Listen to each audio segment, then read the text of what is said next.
In this video, we're going to go over the long short stitch. Okay, so we're going to do the long and short stitch in this little box. So I have my thread.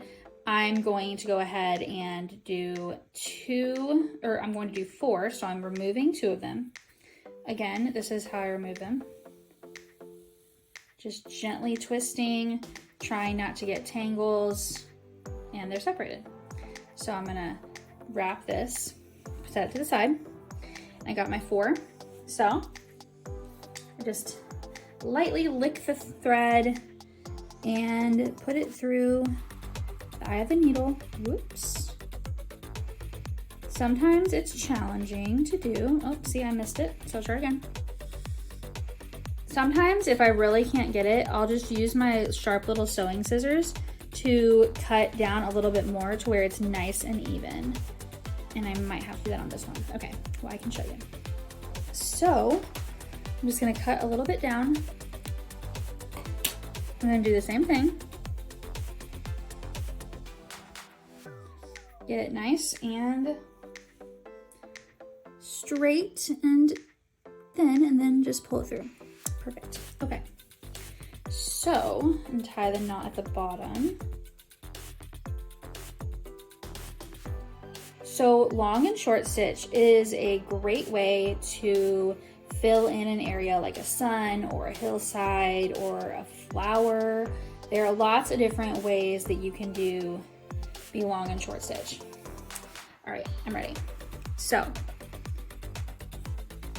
you're just gonna start at the edge and you're just going to be making long and short stitches.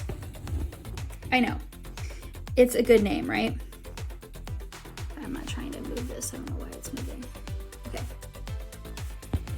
so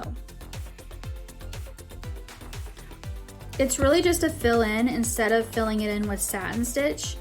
So I'm just going to be varying the edges. So I'm just trying to even them up, make them slightly different. Whoops. There we go. So we've got this one is a little bit longer.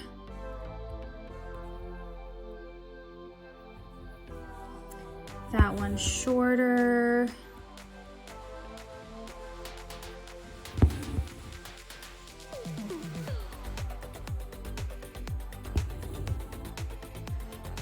There's no like scientific way of doing this, like saying, oh, make this do like 2 long stitches and then 1 short stitch. Just basically you're filling in the space. I like to make it look a little bit more abstract, so I generally will just do it randomly. This stitch is really fun to do if you're kind of doing something else and you don't want to look at the pattern because it's just very calm and easy. And I can see I need to pull my fabric a little bit. There. Okay. Keeping the fabric tight will help not have these little divots that you can see right here. Okay. Let me zoom in a little bit. Whoops. Okay. So as you can see, it's just filling in, but they're all very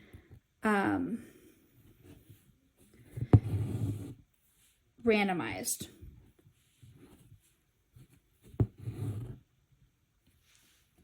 Sometimes we get little knots and we just see if we can fix them. Okay. Goodness, this thing is moving so much. I'm so sorry.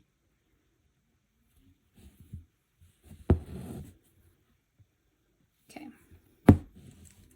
I see these tangled together. Okay, there we go. Okay. So just filling it in. You can, another great thing about the long and short stitch is kind of like the whipped back, or the split back stitch, is that you can really make this as detail oriented or as general as you want. You can do teeny tiny stitches and put them all together. You can do really big stitches. It just is really your personal preference. And if you're doing something where you're doing 50-50, just leave a little bit of room. Maybe I'll do that on this next side. So you're just going to leave some room to put in other colors. So just enough for like one thread or one like set of that thread. So generally when I'm doing a 50-50 or like just anything to where there's lots of different colors, I kind of just leave a little bit of space. Some of them can be in different angles. If you're doing a hillside, you might want to try to do it like this way. But remember, if you're doing a hillside specifically, it's grass. So not all grass grows the same direction. So just keep that in mind. So then once you do this one color, you'll be able to go back in and fill it in with the other color that you have.